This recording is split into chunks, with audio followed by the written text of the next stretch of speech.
आज हम टॉपिक शुरू करने जा रहे हैं equipotential surface due to a point charge. जैसा कि हमने इक्विपोटेंशियल सरफेस की डेफिनेशन पढ़ी है कि ऐसा सरफेस जिस पे पोटेंशियल आपका कैसा रहता है, सेम। अगर हम एक प्लस क्यू चार्ज ले लेते हैं तो इस प्लस क्यू चार्ज की वजह से जो पहला सर्कल बनेगा जो कि डिस्टेंस r1 पे है, इस पूरे के पूरे सर्कल के ऊपर आपका पोटेंशियल कैसा रहेगा, सेम, क्योंकि वो इक्वी डिस्टेंट होगा सेंटर से। मान लो वो v1 है। इसी तरह अगर मैं एक और सर्कल बनाता हूं जो जिसका रेडियस r2 है, तो इस पूरे के पूरे सरफेस पे भी आपका पोटेंशियल कैसा रहेगा, सेम, जो कि हम मान लेते हैं v2। लेकिन इसमें एक समझने वाली बात यह है कि दोनों सर्कल का जो पोटेंशियल होगा वो डिफरेंट होगा, इसका v1 और इसका v2। रीजन क्या रहेगा कि आपका जो डिस्टेंस है वो इंक्रीज कर गया, तो दैट मीन्स बाहर वाले सर्कल का पोटेंशियल कम होना चाहिए क्योंकि उसका रेडियस क्या है, ज्यादा है। अगर आप सोर्स को इन्फिनिटी पे रखते हो, इन्फिनिटी पे सोर्स रखने से आपके जो इक्विपोटेंशियल सरफेसेस हैं वो जनरली प्लेन बनते हैं। ऐसे जो नजदीक होगा उसका पोटेंशियल थोड़ा ज्यादा और जो दूर होगा उसका पोटेंशियल थोड़ा कम। हाँ, अगेन वही बात है कि इस पूरे प्लेन के ऊपर आपका पोटेंशियल कैसा रहेगा, v1 ही रहेगा, और इस पूरे पोटेंशियल सरफेस के ऊपर पोटेंशियल कैसा रहेगा, v2। तो that means they are equipotential surfaces. इनको हम इक्वी पोटेंशियल सरफेसेस कह सकते हैं, जबकि एक्चुअल में आपस में उन दोनों का पोटेंशियल डिफरेंट होगा, पर अपने सरफेस पे कैसा होगा, सेम। आज हम जो पहला टॉपिक करने जा रहे हैं वो है relation between electric field intensity and electric potential. इसको इलेक्ट्रिक फील्ड इंटेंसिटी हम कहते हैं।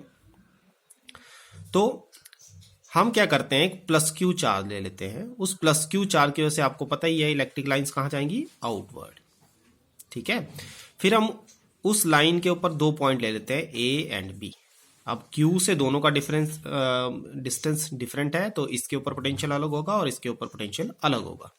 ठीक है, लेकिन हम क्या करते हैं, इन पॉइंट्स को इतना नजदीक लेते हैं, इतना नजदीक एज्यूम करते हैं कि हम मान लेते हैं कि दोनों के ऊपर फोर्सेस कैसी लगेंगी, सेम, क्योंकि डिस्टेंस बहुत ही कम होगा। हमने बहुत ही कम लेना है और एज्यूम करना है कि इन दोनों के ऊपर फोर्सेस कैसी है, सेम होनी चाहिए, जबकि एक्चुअल में तो नहीं हो सकती अगर डिस्टेंस ज्यादा हो। तो हम क्या करते हैं, डीएल को छोटा से छोटा लेने की कोशिश करते हैं। ठीक है, अब अगर मान लो मैंने किसी टेस्ट चार्ज को ए से बी पे ले जाना है डिस्टेंस डीएल पे, तो मुझे काम करना पड़ेगा। तो मैंने डेफिनेशन पढ़ी है कि what is work done over test charge, it is potential difference VB minus VA. इसको वीबी माइनस वीए को मैं डीवी लिख सकता हूं, difference in potential, W A by Q. अब work done is given by, work done आपने पढ़ा, it is force into displacement, force into displacement. Force की डेफिनेशन हमने पढ़ी है, एफ किसके बराबर होता है, Q into electric field, dot DL. Dot का मतलब है डॉट प्रोडक्ट है, तो क्या आएगा आपका कॉस। अब आप यहां देखो, इलेक्ट्रिक फील्ड जा रही है आउटवर्ड और जो आपका डिस्टेंस है दैट इज इनवर्ड, तो दोनों के बीच में एंगल कितना बन रहा है, 180 डिग्री। तो 180 डिग्री का मतलब क्या होता है, कॉस 180 इट इज -1, तो -1 है तो ये बन जाएगा minus Q E into D A. अब अगर मैं इस इक्वेशन 1 में इसकी वैल्यू पुट करता हूं तो डीवी कितना बन जाएगा, minus Q E D L by Q. Q से क्यू कट गया तो आंसर आ गया माइनस ई डी एल। तो दैट मीन्स ई किसके बराबर आ गया, minus DV by D L. अब ध्यान दो, माइनस का मतलब ये हुआ कि जिस तरफ को इलेक्ट्रिक फील्ड बढ़ रही है, जा रही है, उस तरफ को आपका पोटेंशियल डिक्रीज कर रहा है। मैंने आपको बताया ना कि जो नजदीक होगा उसका पोटेंशियल बी पॉइंट का क्या होगा, ज्यादा, और जो दूर होगा उसका पोटेंशियल क्या होगा, कम। दैट मीन्स इलेक्ट्रिक लाइंस कहां से पास कर रही हैं, हायर पोटेंशियल से लोअर पोटेंशियल की तरफ को, इसलिए हमने इसको क्या नाम दिया है, माइनस डीवी। माइनस डीवी का मतलब हुआ कि इलेक्ट्रिक लाइंस कहां से कहां जाती हैं, हायर पोटेंशियल से लोअर पोटेंशियल, बड़े वाले से छोटे वाले की तरफ को। मतलब या हम कह सकते हैं they move in the direction of decreasing potential, इस तरफ को आपका पोटेंशियल क्या कर रहा है, डिक्रीज कर रहा है। तो electric lines are moving towards in the direction where the potential is decreasing. और हम कई बार डीएल को डीआर भी लिखते हैं, इसलिए मैंने आपको दोनों फॉर्मूला लिख दिए। डिस्टेंस को आप आर की फॉर्म में लिखते हो तो आपका ये formula E is equal to minus D by D R बन जाएगा। अब हम नेक्स्ट टॉपिक करने जा रहे हैं, वो है electrostatic potential energy of a system of 2 point charges. ये फॉर्मूला आपको बड़ा ध्यान में रखना पड़ेगा इसमें कि what is potential, it is work upon charge, जो हमने शुरू में पढ़ा हुआ है। तो ये ध्यान में रखना इस क्वेश्चन को सॉल्व करते हुए। हम क्या करते हैं, दो चार्जेस को शुरू में इन्फिनिटी पे रख देते हैं, फिर हम कहते हैं कि एक चार्ज को आप Q1 को यहां ले आए किसी पॉइंट P1 पे जिसकी पोजीशन है R1, ठीक है। R1 पोजीशन पे आप Q1 को ले आए। अब आप क्या करना चाहते हो, Q2 को भी, जो दोनों चार्जेस थे Q1 Q2, उसमें Q2 को भी आप क्या करना चाहते हो, इस पोजीशन P2 एट R2 लाना चाहते हो।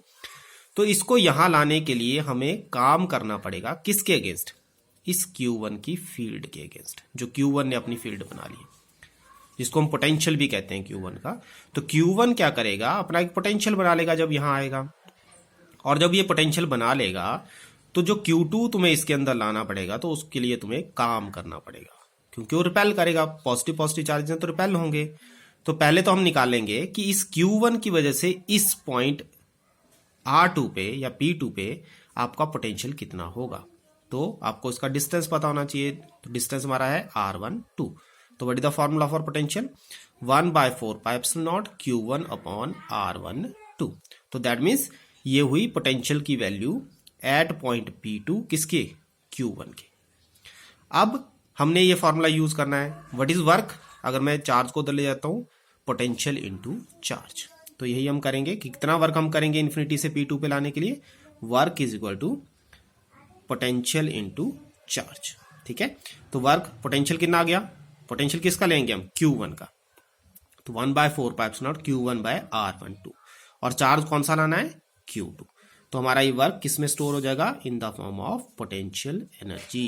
इसको बोलते हैं इलेक्ट्रोस्टैटिक पोटेंशियल एनर्जी। इसको एनर्जी आपने लिख देना है, दिस इज एनर्जी,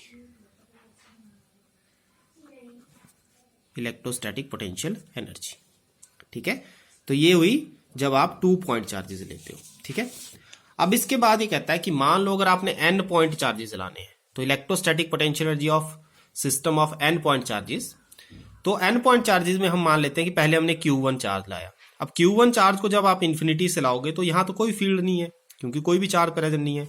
तो क्योंकि कोई भी फील्ड नहीं है, तो आपका जो वर्क डन होगा दैट विल बी 0। उसके बाद जब मैं Q2 चार्ज ला रहा हूं, जैसे पिछले केस में अभी हमने किया, तो Q2 चार्ज को आप किसकी फील्ड में लाओगे, जो Q1 आपने ऑलरेडी पहले लाया हुआ है। तो जो Q1 आया हुआ है उसने अपना पोटेंशियल बनाया होगा, और उस पोटेंशियल की वैल्यू R2 पे, जहां पे आपने Q2 को रखना है, वो आपने अभी निकाली, Q1 Q2 बाय 4πε0 R12। अब ये तो आपके दो चार्जेस हो गए, लेकिन मान लो अगर आप तीसरा चार्ज लाना चाहते हो, तो जो तीसरा चार्ज आएगा वो दोनों की वजह से फोर्स एक्सपीरियंस करेगा, Q1 भी जो आप पहले लाए थे और Q2 जो उसके बाद लाए थे। तो दैट मीन्स Q1 और Q2 का किसी पॉइंट 3 पे, R3 पे, पहले तो आपको पोटेंशियल निकालना पड़ेगा दोनों की वजह से, ठीक है। तो दोनों की वजह से पोटेंशियल हुआ 1/4πε0 Q1 बाय R13, ठीक है, और दूसरा हुआ 1/4πε0 Q2 bye R23 into Q3, ठीक है।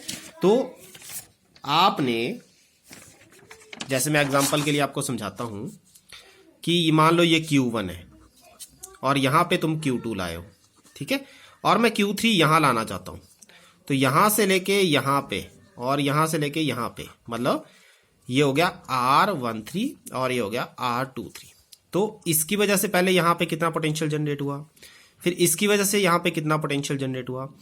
जो दोनों पोटेंशियल मिलके बनेगा वो बनेगा आपका ये 1/4πε0 Q1 bye R13, 1/4πε0 Q2 bye R23। तो दैट मीन्स ये दोनों चार्ज की वजह से उस 3 पॉइंट पे R3 पे आपका पोटेंशियल जनरेट हुआ। और what is work done, potential into charge, मतलब आपने Q3 से उसको मल्टीप्लाई करना है। तो आपका फॉर्मूला बन जाएगा 1/4πε0 Q1 Q3 upon R13, Q2 Q3 upon R23, ठीक है। तो ये हुआ आपका work done in to bring a test charge Q3 at a distance R3 from Q1 and Q2। तो टोटल वर्क डन निकालेंगे, पहला, दूसरा, तीसरा। पहला तो 0 है क्योंकि वो किसी फील्ड में नहीं आया। दूसरे का वर्क डन हुआ Q1 Q2 बाय 4πε0 R12, और जो तीसरा वर्क डन हुआ वो हुआ Q1 Q3 bye 4πε0 R13 plus Q2 Q3 bye 4πε0 R23, ठीक है। तो वर्क डन कितना आ जाएगा टोटल, ये आप कैलकुलेट कर लो। फिर ये कहता है कि अगर आपने n पॉइंट चार्जेस के लिए निकालना है तो आप इसका जनरल फॉर्मेशन कर सकते हो। पहले तो इसको लिख लो, वही ऐसे ही जैसे यहाँ अगर मैं m और n कर दूं, m चार्ज को n पॉइंट पे ले जाना है, ठीक है, तो mn आ जाएगा, ठीक है। तो अगर मैं इसको जनरली लिखूं तो आपका n पॉइंट चार्जेस के लिए जनरल रिलेशन बन जाएगा RMN। ठीक है, ऑल पेयर्स के लिए कि 1 डालोगे तो 1, 2 डालोगे तो 1 2 हो गया। अगर आप 1 3 डालते हो तो 1 3 अपॉन R13, ठीक है। इस तरह से आप इसको जनरल फॉर्मेशन कर सकते हो n पॉइंट चार्जेस के लिए। उसके बाद हमारे पास आता है जो नेक्स्ट क्वेश्चन है, वो है कि अगर आपने, पहले तो हमने क्या किया, हमने ऐसे केसेस किए जिसमें आपका क्या है, जो इलेक्ट्रिक फील्ड है, सॉरी जो पॉइंट चार्जेस हो 0 फील्ड में आ रहे हैं। लेकिन अब एज्यूम कर लेते हैं कि हमने ऑलरेडी एक फील्ड रखी हुई है, ठीक है, और उसके अंदर आपने Q1 और Q2 चार्जेस को इन्फिनिटी से लाना है। तो हम क्या करते हैं, एक यूनिफॉर्म एक्सटर्नल फील्ड ले लेते हैं, ठीक है, जिसका पोटेंशियल आपका V रखेंगे। तो Q1 Q2 चार्जेस को आपने इन्फिनिटी से उस फील्ड के अंदर लाना है। तो अब जब Q1 चार्ज लाओगे तब काम करना पड़ेगा, क्योंकि आपने अब उसको फील्ड के अंदर लाना है। तो फील्ड का पोटेंशियल एट R1 ले लेंगे VR1, और what is work done, potential into charge, ठीक है। सिमिलरली जब मैं दूसरा चार्ज लाऊंगा तो दूसरे चार्ज को भी पोटेंशियल के अंदर लाना है, प्लस जो Q1 चार्ज आप ऑलरेडी ला चुके हो अब इसके साथ, उसकी फील्ड के अंदर भी लाना पड़ेगा। तो दैट मीन्स आपको दो तरह से काम करना पड़ेगा, एक जो फील्ड है उसके अगेंस्ट, और दूसरा जो Q1 चार्ज तुम पोजीशन R1 पे लाए हो। तो आपका वर्क डन कितना हो जाएगा, potential into charge R2 position पे, ठीक है, ये R1 पोजीशन पे था, अब आप R2 पोजीशन पे Q2 ला रहे हो, तो पोटेंशियल इनटू चार्ज प्लस आपका जो Q1 चार्ज आया हुआ है उसके against Q1 Q2 bye 4πε0 R12, ठीक है। तो आपका जो सुपरपोजिशन प्रिंसिपल कहता है वर्क डन कितना आ जाएगा, W1 प्लस W2, वैल्यूज उसकी पुट करेंगे जो ऊपर आपने निकाला है, और ये वर्क डन आपका स्टोर हो जाएगा in the form of electrostatic potential energy. तो उसको ऐड कर लो, ये आपकी इलेक्ट्रोस्टैटिक पोटेंशियल एनर्जी होगी इन एनी एक्सटर्नल फील्ड, ठीक है। जो इससे पहले वाले थे उसमें एक्सटर्नल फील्ड नहीं थी।